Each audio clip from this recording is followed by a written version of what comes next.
Bienvenue dans le podcast Hola que tal, étudiant en Espagne de FE Éduc aujourd'hui. Aujourd'hui, on va parler des études de journalisme en Espagne. Hola que tal, un podcast de FE Éduc.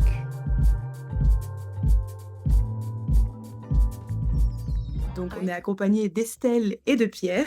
Estelle, qui est ancienne étudiante de la double licence de journalisme et de communication audiovisuelle à l'UEV, la Francisco de Vitoria.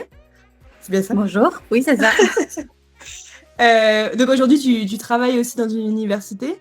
Je travaille au sein d'une université en France. Je suis rentrée il y a 1 an et demi, mais je repars à Madrid d'ici quelques semaines.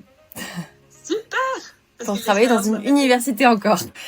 Génial! Et tu vas faire quoi? Tu vas faire la communication? Comment ça se passe? Dans l'équipe marketing de l'université pour le développement national et international de cette université, du coup. Génial. Super. Et bah Pierre, c'est un petit peu le même profil finalement. Pierre, alors même profil. Non, t'es pas ancien étudiant, mais du coup, ça fait 2 ans que tu es à Madrid, si je me trompe pas. Tu t'occupes du développement international d'une université en Espagne qui s'appelle l'Université Européenne de Madrid.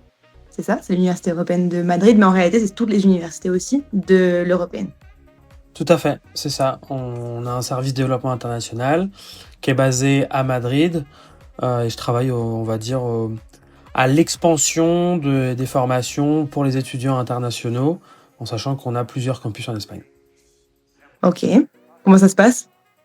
Super bien, c'est intense, autant personnellement que professionnellement, mais ça se passe super bien. En tout cas, c'est hyper épanouissant, challengeant, stimulant, donc tout se passe très bien. La première fois que je suis vraiment, on va dire, immergé dans la culture professionnelle étrangère. Et ça a son importance.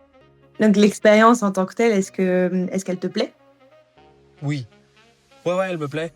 Elle me plaît, elle permet d'ouvrir beaucoup de chakras, d'horizons, de voir les choses d'une manière tout à fait différente. Et c'est un apprentissage accéléré, en fait. C'est-à-dire que tant professionnellement que personnellement, je dirais qu'1 an à l'étranger, ça vaut presque 3 ou 4 ans dans son pays, en fait. Exactement. Exactement. Et c'est exactement de quoi on va parler un petit peu de l'expérience en tant que telle de vivre en Espagne, de vivre à Madrid, surtout parce que du coup, Estelle est ancienne étudiante de Madrid et du coup, Pierre aussi, tu vis à Madrid. Donc du coup, voir un petit peu l'expérience d'un Français en Espagne et surtout des études de journalisme en Espagne. Pour commencer dans la prise un peu chronologique, ton contexte entre guillemets, est-ce que les études de journalisme, ça a toujours été journalisme et communication audiovisuelle, ça a toujours été ce que tu voulais faire ou rien à voir? Et est-ce que tu l'as construit un petit peu petit à petit? Comment c'est venu en fait? Ça s'est vraiment construit petit à petit. En fait, quand j'étais toute petite, je voulais faire journaliste. Ça, c'était un métier que je voulais faire depuis toujours. Je faisais des reportages en vacances, etc. Donc ça, c'était vraiment ancré en moi. Mais c'est vrai qu'avec l'adolescence et puis avec Parcoursup, avec les études en France, etc., ça m'a mis un petit peu des freins. Je me suis dit non, j'ai pas envie de faire journaliste en France, ça m'intéresse pas. Et j'étais partie sur d'autres métiers. Et en fait, en allant justement dans un salon d'études en Espagne, j'ai rencontré FE Éduc, j'ai rencontré l'équipe. Et je me suis dit, bah, pourquoi pas, parce que je faisais une section Bachibac en fait au lycée. Donc j'avais ce côté en fait espagnol qui était aussi bien présent et qui était un peu une passion en fait. Et je me suis dit, bah, pourquoi pas en fait tenter les études en Espagne. Donc je suis allée visiter une université, celle où du coup j'ai fait mes études. Et ça s'est trop bien passé. Je me suis dit, bah, lançons-nous. Et j'ai visité donc l'université pour faire du journalisme parce que je me suis dit, quitte à aller en Espagne, c'est déjà fou, autant faire des études de journalisme, ce sera encore doublement fou. Et de base, j'étais partie sur un cursus de relations internationales avec du journalisme parce que c'était les relations internationales qui m'intéressaient le plus. Et en fait, c'était un peu trop compliqué pour moi. Le premier mois avait été un peu intense, donc je me suis rabattue sur journalisme et communication audiovisuelle. Et finalement, je regrette absolument pas. C'était génial comme étude. Donc voilà un peu le contexte. Ok, et justement, tu as parlé de l'Espagne. Donc, je vais te poser la typique question qu'on a dû te poser tout le long de tes études, mais pourquoi l'Espagne? Qu'est-ce qui t'a décidé, entre guillemets, à partir en Espagne? Pourquoi l'Espagne ? Parce que j'ai baigné depuis un peu petite grâce à des amis de mes parents dans l'espagnol, qui en réalité c'était des Colombiens, c'était pas des Espagnols. Donc le projet initial était l'Amérique latine. mais parce que c'est plus proche et parce que c'est une culture qui est peut-être un peu moins en décalé avec la France. Et pour faire des études, je me suis dit que ce serait peut-être plus simple, l'Espagne. Mais finalement, c'est un choix que je regrette pas. Enfin, je veux dire, ça s'est fait assez naturellement. Et parce que j'ai baigné dans l'espagnol et parce que je me suis prise un peu de passion pour cette langue. Donc ça aussi, ça s'est fait un peu naturellement. Pierre, du coup, on va parler un peu plus de la technique avec toi. Une question un petit peu, parce que du coup, toi, t'as vraiment un regard européen. Qu'est-ce qui, tu penses, en tout cas, qu'est-ce que l'Espagne peut apporter à la formation des journalistes qu'on ne retrouve pas ailleurs? Il y a deux types de réponses qu'on pourrait apporter à cette question. La première, c'est une réponse générique qui vaut pour toutes les formations, qui est une ouverture internationale très forte. Et ça vaut aujourd'hui pour tous les cursus, que ce soit du journalisme, de la santé, du business, tout ce qu'on peut venir étudier en Espagne. En fait, on va bénéficier de l'ouverture culturelle et internationale dont profite l'Espagne aujourd'hui et qui va réellement apporter un plus à la formation d'un étudiant, quel que soit son âge, quel que soit son profil, quel que soit son parcours. Ça va non seulement lui apporter quelque chose supplémentaire lors de son cursus, mais ça va ensuite lui ouvrir des portes en plus lors de son orientation sur le marché du travail. Ça, c'est la première chose. Et concernant le journalisme, aujourd'hui, l'Espagne, c'est un modèle pédagogique et éducatif qui est vraiment tourné vers la pratique. Et je sais qu'au sein de l'université dans laquelle je travaille, par exemple, on a énormément d'infrastructures qui permettent la mise en pratique des cours théoriques étudiés. Un plateau télé, un studio photo, tout ce qui est influence, podcast, tout peut être mis en pratique immédiatement au sein même de l'université. Et ça fait vraiment la différence par rapport à ce qu'on pourrait trouver en France, qui serait l'équivalent d'une fac Infocom, ou même des écoles de journalisme françaises qui sont historiquement réputées. Ça, il n'y a pas de problème, c'est des formations de qualité, bien sûr, mais c'est peut-être un tout petit peu moins pratico-pratique, je dirais. Exactement. Justement, Estelle, j'allais te poser la question, donc parfait. Donc Pierre, tu as parlé des studios, etc., de la radio, les plateaux, etc. Estelle, commencer un jour en journalisme, dans les études de journalisme, parce que c'est plus pratique. Qu'est-ce qui t'a le plus plu, en fait? Qu'est-ce que, quand tu t'es posé, tu t'es dit, waouh, ça, ok, j'ai adoré. Je pense que c'est exactement pour rebondir sur ce que disait Pierre, c'est ultra concret. Et je pense qu'en tant qu'étudiant, alors il y en a qui sont plus théoriques, il y en a qui sont plus pratiques, mais je pense qu'en tant qu'étudiant, on attend un peu ça. Surtout dans des études de journalisme où on a besoin de concret, on a besoin de faire des interviews, on a besoin de se lancer sur des reportages, sur des projets même un peu fous, sur des projets d'équipe, d'être directement sur un plateau télé, sur un studio de radio, d'enregistrement. Et je trouve que c'est ça la force en tout cas des études en Espagne, c'est que le quotidien, je me souviens, c'était complètement fou. C'était dès le premier semestre, on avait une caméra dans les mains, on était dans Madrid à filmer un petit peu les gens, à sortir de sa zone de confort pour aller interviewer du monde. Enfin en fait, c'est tout le temps sortir de sa zone de confort, déjà de 1, mais de 2, c'est vraiment avoir les outils pour avoir les meilleures études possibles en fait. Et je pense qu'un étudiant en France en journalisme, il touche pas une caméra avant peut-être 2-3 ans. Et ça, c'est génial en fait. C'est une chance d'avoir des profs déjà qui sont des professionnels. Donc c'est des professionnels du milieu. Et c'est ultra enrichissant, mais surtout d'avoir à disposition en fait tout ce dont un journaliste en devenir pourrait rêver. Donc une journée quotidienne, c'était le matin avoir cours de 2 heures dans une salle de classe classique, avec des exposés comme une classe classique. Et c'est vrai qu'après, on pouvait aller en studio, enregistrer, faire des projets en groupe. On était vachement laissés en autonomie, ce qui était quand même un gros plus pour réaliser des projets. Et ouais, ça a été ça pendant 5 ans, donc c'est génial. En plus, sur la partie du coup communication audiovisuelle aussi, tu étais peut-être même plus dans le montage, c'était... Enfin, c'était beaucoup de projets pour apprendre en effet la post-production, la production, la pré-production aussi, la conception en fait de tout ça en fait. Donc non, c'est vrai que ça nous a appris sur le concret et sur le pratique des choses qui sont géniales et qui nous servent en fait après dans le futur. Donc t'es arrivée, t'avais 18 ans, toute jeune encore. L'espagnol, t'avais quel niveau à peu près d'espagnol? À peu près. Je sortais d'un bac, enfin d'un bachi-bac, donc un double bac, mais je pense que je devais avoir un bon B2. Ok. Ouais, un bon B2. Enfin, j'étais après bien, je parlais bien, mais pas non plus au point d'être bilingue et de tout comprendre en cours, ni de pouvoir, voilà, je me débrouillais pour un dialogue classique, mais Ok. Et donc, du coup, entre la colocation, enfin, ça a vraiment été un gros changement entre la colocation en Espagne où vous étiez 8-9 mm. dans l'appartement, du coup, les cours dans une autre langue, etc.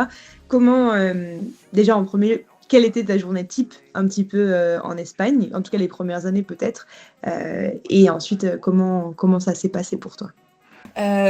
C'était se réveiller. Alors, les cours en Espagne pouvaient être soit le matin, enfin, sont soit le matin, soit l'après-midi. Donc, par exemple, pendant les 3 premières années, je crois, 2 premières années, j'étais le matin et les 3 dernières années, l'après-midi. Donc, le matin de 8h à 15h, l'après-midi de 15 à 20h, 21h, parfois 22h. Et donc, la première année, c'était se réveiller, partir à l'université, avoir cours, manger soit sur le campus, parce qu'il y avait quand même des belles infrastructures pour pouvoir manger, soit rentrer directement, manger vers 15h. Et après, c'était assez libre en fait. Donc, c'est vrai qu'au début de l'année, on est assez libre de faire, de vaguer à ses occupations, d'avoir des activités extrascolaires, de sortir, etc. Puis plus les mois passent, plus on a des devoirs en groupe, des travaux à rendre, les examens à travailler. Donc, c'est un peu ça en fait le quotidien, c'est essayer de jongler entre vie perso et vie universitaire. Et ça s'est bien passé. Il n'y a pas eu une année qui s'est mal passée. Ça, c'est une super expérience. J'y retourne d'ailleurs d'ici peu. Donc, ça montre aussi que ça me manque et que c'était ultra enrichissant, en fait, comme expérience.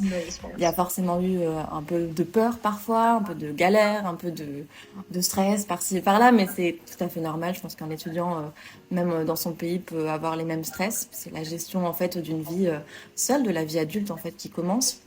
Mais c'était génial parce que c'est une expérience qui est enrichissante et qui est gravée, qui aujourd'hui est valorisée partout où on va, tant sur le côté professionnel, parce que c'est vrai que un professionnel qui avait, enfin en tout cas en France pour le coup, est parti en Espagne, on se pose des questions, on se dit mais pourquoi, qu'est-ce qui fait que tu es parti en Espagne, mais c'est que tu dois être débrouillard, et responsable et autonome, donc c'est quand même des qualités qu'on développe qui sont vachement bien, mais aussi sur le côté personnel quoi. En fait c'est une expérience, une aventure qu'on n'oublie pas et qui nous marque et qui nous forge aussi pour le futur, donc ça s'est très bien passé, oui. Et justement, tu parlais de tes peurs, de tes craintes, parce qu'on va parler aussi du côté un peu plus négatif. Voilà, les études en Espagne, il y a plein de positifs, mais il y a aussi des parties qui sont un peu moins bien. Euh, pour toi, qu'est-ce qui a été le plus challengeant dans tes études? Euh, Peut-être sur le côté universitaire, ça a été la patience, parce que c'est vrai qu'au début, toi et moi, moi, je me souviens, on avait pas mal de zéros, par exemple, parce qu'en journaliste, on nous demande d'être irréprochable sur l'orthographe, sur la grammaire, etc. Et nous, on écrivait un petit peu, comme ça, tu vois. Donc ça a été être patient de se dire, mais en fait, qu'est-ce que je suis en train de faire en Espagne, faire du journalisme, qui est une carrière qui est quand même un métier qui est quand même ultra exigeant. Enfin, c'est fou, en fait. Donc cette envie, en fait, parfois de reculer, de se dire, non, je vais rentrer chez moi. Et en fait, c'est peut-être la résilience aussi. Tu as la patience de se dire, bon, on va patienter, on va voir comment ça se passe. On va patienter, être patient avec soi-même, avec les autres aussi, parce que parfois, il faut s'intégrer, il faut réussir à se faire des amis, il faut réussir à s'intégrer dans la culture aussi, comprendre les blagues, comprendre des choses qu'on ne vit pas forcément. Et être patient avec soi-même aussi pour se dire, en fait, on va y arriver et ça va le faire. On va avoir ce diplôme et ça va être trop chouette, en fait, ça va être une super expérience. Et à la fois, la résilience de, justement, la même chose, en fait. Avoir le courage de se dire, en fait, je suis trop forte d'être là-bas, trop forte de faire tout ce que je suis en train de faire, de réussir à me créer tout ce que je suis en train de me créer là-bas. Donc, je pense que c'est ça les plus grosses. Parce qu'après, tout le côté créer un compte en banque, gérer ses courses, gérer les petits imprévus du quotidien, ça se fait. Mais je pense que c'est plutôt un travail avec soi-même, tu vois, de se dire, j'ai choisi cette vie-là, j'ai choisi cette expérience-là. C'est fou, peut-être, pour certains, peut-être pas pour d'autres, je sais pas. Mais je le fais et je vais jusqu'au bout et ça va m'apporter plein de bonnes choses. Très bien. Un peu, je me suis compliqué la vie des fois, mais Oui, ça un peu ça. Mais ça vaut le coup. un peu ça. Pierre, du coup, toi, de ton côté, c'est un peu hors contexte, mais la vie en tant que professionnel à Madrid, comment ça se passe? Toi, c'est vrai que t'es pas beaucoup à Madrid, tu voyages beaucoup, mais est-ce tu veux nous parler un petit peu de ton expérience aussi en tant que professionnel ici? Ouais, l'expérience en tant que professionnel, c'est hyper enrichissant en tant qu'étranger, dans le sens où on a beaucoup plus, à mon avis, d'opportunités que si on avait le même profil dans notre pays. Moi, j'ai eu beaucoup plus de facilité à avoir des opportunités professionnelles ici à Madrid que ce que j'avais en France. Justement, je reviens sur ce qu'a dit Estelle et ce que tu dis toi actuellement là aussi. Est-ce que tu penses que le fait enfin peut-être que tu le sais aussi, mais le fait de parler plusieurs langues, en tout cas en journalisme, c'est un gros plus après sur le marché du travail? Ouais, parce que on vit une époque où de nombreuses compétences sont remplacées par la technologie. On est d'accord. Euh, pour autant, je pense que les langues, ça fait partie des rares savoir-faire professionnels qui seront jamais remplaçables. On peut mettre n'importe quel DeepL ou n'importe quelle traduction automatique. La subtilité d'une langue, la subtilité du second degré, d'une phrase indirecte, tout ça, ça se remplacera jamais. Et je sais que moi, par exemple, j'ai clairement été recruté parce que je parle 4 langues couramment et que c'est ce qu'ils ont absolument voulu avant toute chose dans mon CV. Donc, que ce soit dans des opportunités commerciales comme journalistiques aujourd'hui, ce que disait Estelle sur la rigueur linguistique et le temps que ça a peut-être pris de s'adapter à écrire, à rédiger en espagnol, bah, c'est clairement révélateur de ce qui fait vraiment la différence entre deux profils similaires. Et je discutais l'autre jour avec les correspondants. Je suis fan de sport, donc mon réseau s'en ressent. Mais j'ai discuté avec les correspondants Canal+ et RMC, dépêchés tous les deux à Madrid. Et ils m'expliquaient qu'en fait, en étant français journaliste envoyé à l'étranger, bah, c'était le rêve pour eux, parce qu'en fait, ils découvraient tellement de nouvelles choses, et ils avaient à la fois, eux, dans leur plume, dans leur façon de raconter, dans les contacts qu'ils avaient avec leurs confrères nationaux, donc espagnols, quelque chose en plus. Et c'est ce qui fait la différence pour eux.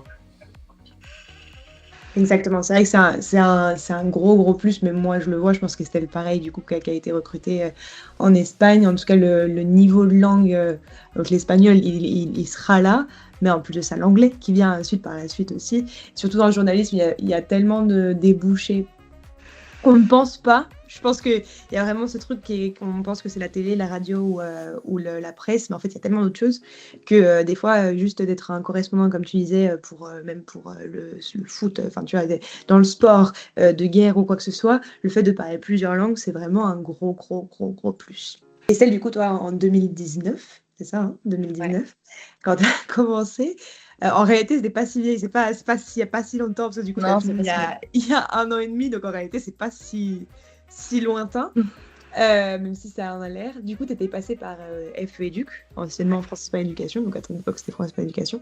Qu'est-ce qui t'a rassuré en fait quand tu t'es lancée avec eux? Ben, je pense que c'est un peu comme un parachute, tu vois. Tu te lances dans une aventure et tu sais que tu as FE Éduc derrière qui est là pour les conseils, pour t'aider pour tout en fait, pour tout ce qui est problématique en fait sur le compte en banque, ils avaient en fait réponse à tout, toutes des solutions. T'as des problèmes, t'arrives avec plein de problèmes, et ils sont en mode j'ai que des solutions. Et ça en fait c'est un peu comme un parachute, tu vois. Tu te dis je pars à l'étranger, mais ils sont derrière, donc en fait j'ai aucun problème à me faire. Et même pour les parents, tu vois, pour les parents, finalement, c'est quand même une grande sécurité de se dire, bah, en fait, mon enfant, il part certes, mais il est quand même encadré. Puis par la suite, FE Éduc, finalement, on fait des rencontres, on est tous en contact, tous les étudiants peuvent être en contact les uns avec les autres. Il y a un grand réseau d'étudiants qui sont passés par là.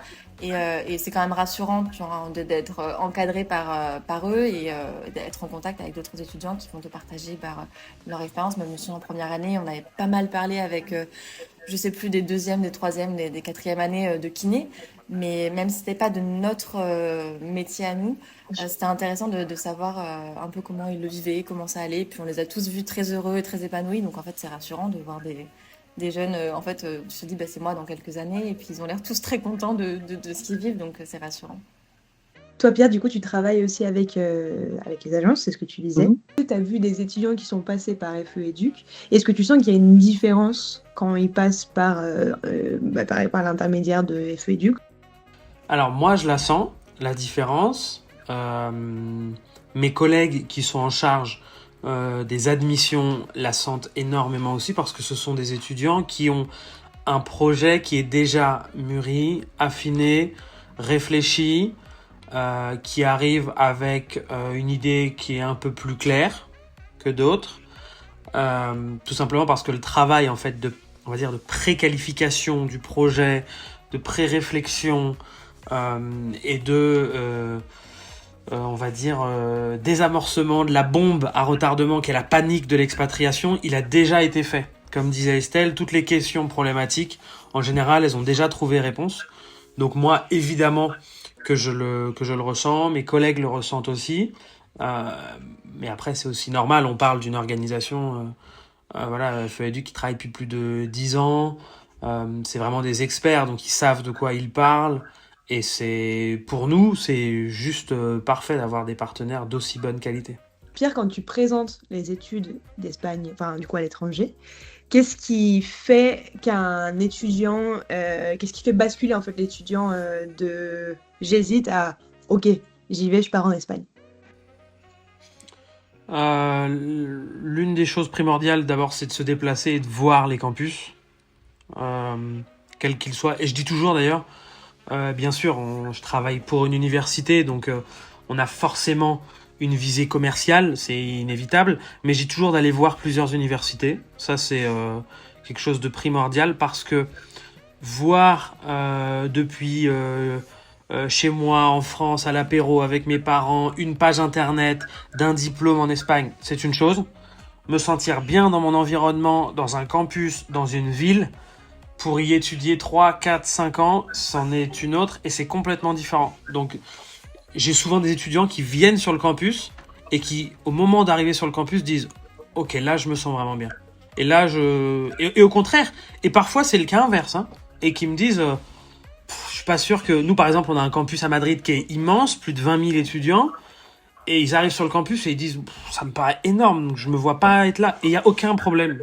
Ce qu'il faut, c'est que chacun soit bien à sa place. Et dans ce cas, nous, on a d'autres campus vers lesquels on peut orienter cet étudiant d'une taille plus relative, etc. Donc ça, c'est la première chose, venir voir.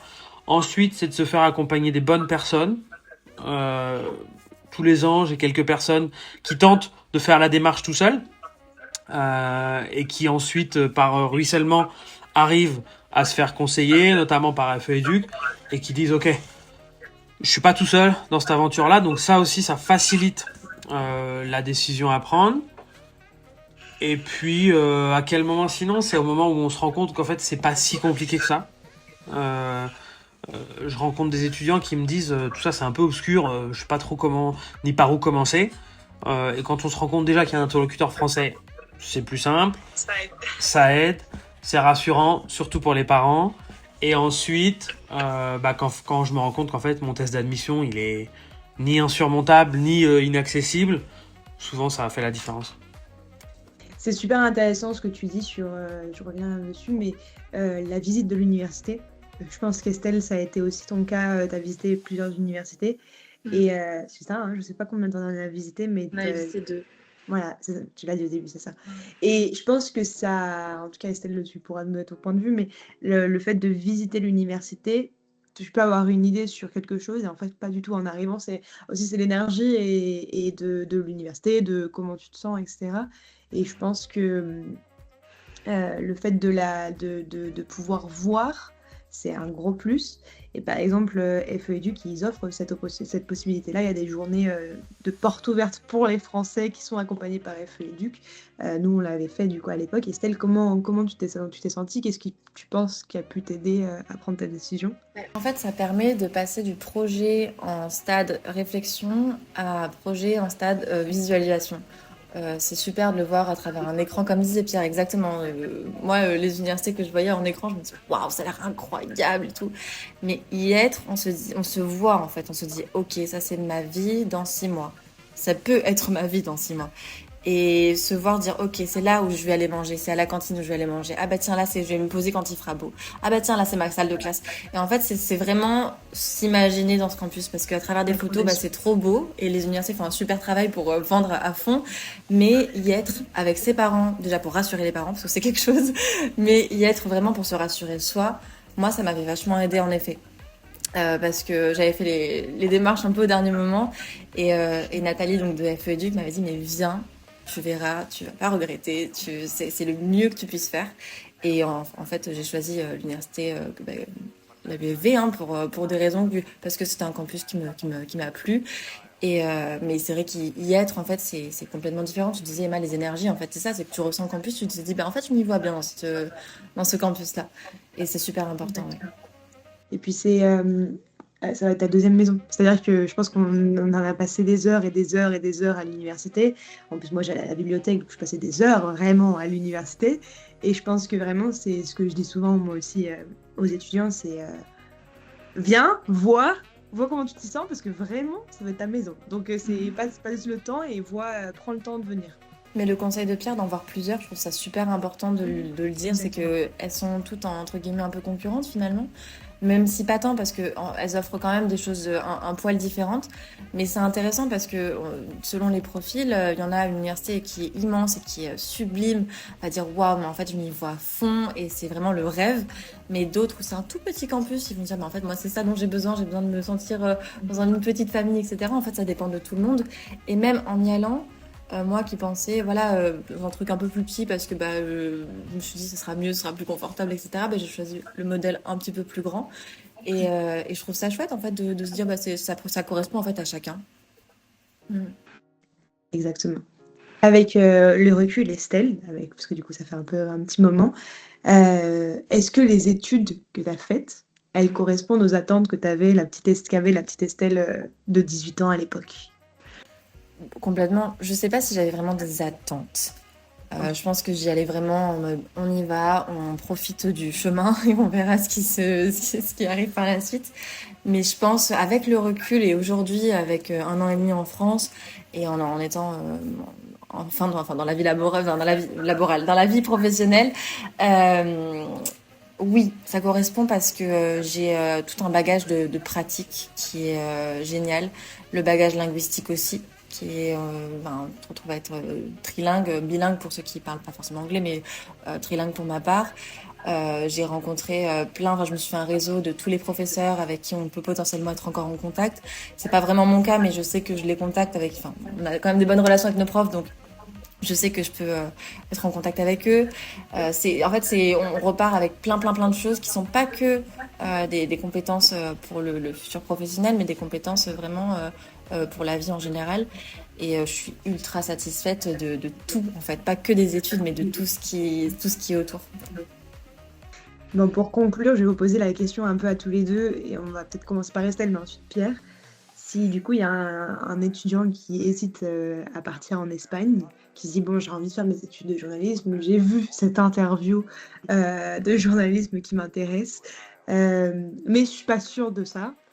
Qu'est-ce que vous pourriez lui dire pour le rassurer et lui dire qu'il peut venir? Moi, je te dirais ce que m'ont dit mes parents, lance-toi. Parce que si ça se passe pas bien ou si tu as des regrets, ce qui est quand même rarement le cas, j'en connais très peu, j'en connais même pas du tout, tu as toujours tes parents en France et puis tu peux toujours continuer un cursus en France. Donc lance-toi parce que en fait c'est que lance-toi parce qu'il y a pas, enfin je sais pas si j'ai vraiment d'arguments là-dessus, c'est que je pense que c'est une expérience qui est incroyable, ça c'est sûr, qui est enrichissante, qui est tu vas grandir, tu vas faire de nouvelles rencontres, tu vas apprendre sur toi-même, sur les autres, comme je disais, tu vas apprendre au niveau professionnel comme au niveau personnel, mais lance-toi parce que pourquoi tu te lancerais pas? Tu vois, au final avec le recul, c'est pourquoi tu le ferais pas? Qu'est-ce qui t'empêcherait de le faire, sachant que t'as potentiellement tes parents en France et tu peux toujours faire marche arrière si jamais. Mais lance-toi pour pas avoir de regrets, lance-toi parce que nous on l'a fait, que ça s'est très bien passé et que c'est une expérience qui est incroyable. Donc je conseillerais même justement à tous les étudiants qui ne partent pas à l'étranger de le faire parce que c'est un plus, c'est un véritable plus. Ok, super. Et Pierre? De la même manière, Estelle s'est beaucoup concentrée sur le avant, donc je vais reprendre quand même ce qu'elle a dit sur le lance-toi, c'est vrai, complètement d'accord sur pose-toi la question dans le bon sens, c'est-à-dire qu'est-ce qui t'empêcherait de le faire. C'est très juste, je l'avais pas vu comme ça, mais c'est en fait quels sont les freins rationnels et rationnelles, j'insiste bien sur rationnelles, qui vont t'empêcher de le faire. C'est-à-dire, souvent on développe des peurs qui sont irrationnelles en fait, qui sont pas justifiées au moment de s'expatrier, de partir à l'étranger, de changer de travail, de quitter son conjoint, de tout. Et en fait, il faut se poser vraiment la question de savoir, est-ce qu'il y a réellement quelque chose qui m'empêche de le faire? Et une fois que vous serez sur place, en tant qu'étudiant, mon conseil, c'est pour ça que je disais que j'allais plus me concentrer sur le après, c'est ne restez pas entre vous et n'ayez pas peur de découvrir les autres, ni de vous découvrir vous-même. Parce qu'au contact de personnes qui sont différentes, vous allez découvrir plein de gens, d'horizons différents, de nationalités différentes, de cultures différentes, avec des objectifs différents, des parcours différents, et vous allez surtout, in fine, vous découvrir vous-même. Et c'est ce qu'il y a, à mon sens, de plus riche et de plus profitable dans l'expérience des études à l'étranger. On peut bien sûr parler des opportunités professionnelles que ça vous donne, on peut parler des amis que vous allez vous faire, etc. Mais ce qu'il y a de plus riche, c'est la découverte de soi-même au contact d'un environnement et de personnes qui sont différentes. À mon avis, en tout cas dans mon expérience perso, lors de mon expatriation, c'est ce que j'ai le plus apprécié. Exactement. Je pense que c'est un petit peu ce qu'on a ressenti avec Estelle, parce que comme elle expliquait, on a été toutes les deux dans une promotion, bon, on était deux seules françaises, mais on n'était pas dans la même classe, parce qu'on ne faisait pas la même chose non plus. Moi, j'étais en journalisme et toi, t'étais en double licence. Du coup, on s'est retrouvés un petit peu tout seuls face à tout. Et on était les seules françaises qui faisaient journaliste, en plus, parce que qui fait journalisme, enfin, tu vois, c'est un peu ça. Et je pense que ça a été un gros plus finalement, bon, ça, vous savez, heureusement, heureusement en grande partie, mais aussi il y avait vraiment ce truc de bon bah je fais mon expérience aussi et je peux rencontrer du monde différent de moi. Il y a vraiment de la liberté, en tout cas mieux que si tu restes entre Français, chose qu'on évitait un petit peu avec le reste, un peu de nous contre les Français, mais bah, c'est pas tellement ça, mais un petit peu. Et moi, si je peux donner un conseil aussi de mon côté. Donc, vous avez parlé de l'avant, vous avez parlé de l'après, moi je vais parler du pendant. C'est donc je reviens sur la patience, sur la persévérance, sur la résilience, tout ça. Et je pense qu'il y a aussi ce truc de pas avoir peur de l'échec. Je pense que je le dis souvent, mais c'est pas facile non plus tous les jours de faire des études à l'étranger. C'est pas facile, c'est beau, effectivement, mais il y a quand même cette partie de, Estelle, tu le disais, il y a des moments où on se prend des zéros, et alors qu'on a toujours été des excellents étudiants, mais simplement, bah, ça arrive et c'est pas grave. Il faut juste se dire que on est bien accompagné. Je pense qu'en Espagne, dans les classes, on est peu, donc il y a vraiment ce point un peu avec les professeurs il y a cette proximité. J'avais pas le mot. Cette proximité aussi, donc on peut facilement parler avec eux et arranger les choses, mais vraiment pas avoir peur de se bourrer en fait. Je pense que c'est un peu ça et qu'il y aura toujours un moment donné où ça va le faire. Il faut se dire que ça va le faire, qu'il y a de la patience et qu'il faut aussi être persévérant dans tout ça. Et je pense qu'on a eu des zéros, mais on a eu aussi des excellentes notes à la fin des 4 ou 5 ans et on a eu les meilleures notes. Donc il faut vraiment se dire, allez, on y va. En tout cas, je vous remercie tous les deux d'avoir partagé avec moi sur les études en Espagne, les études de journalisme. Et voilà, j'espère que tout va bien se passer pour vous et de tout le meilleur. Voilà. Merci beaucoup de l'invitation, c'était super de parler avec vous deux et d'avoir l'avis de Pierre aussi du coup sur les études en Espagne avec une autre perspective. C'est toujours super intéressant.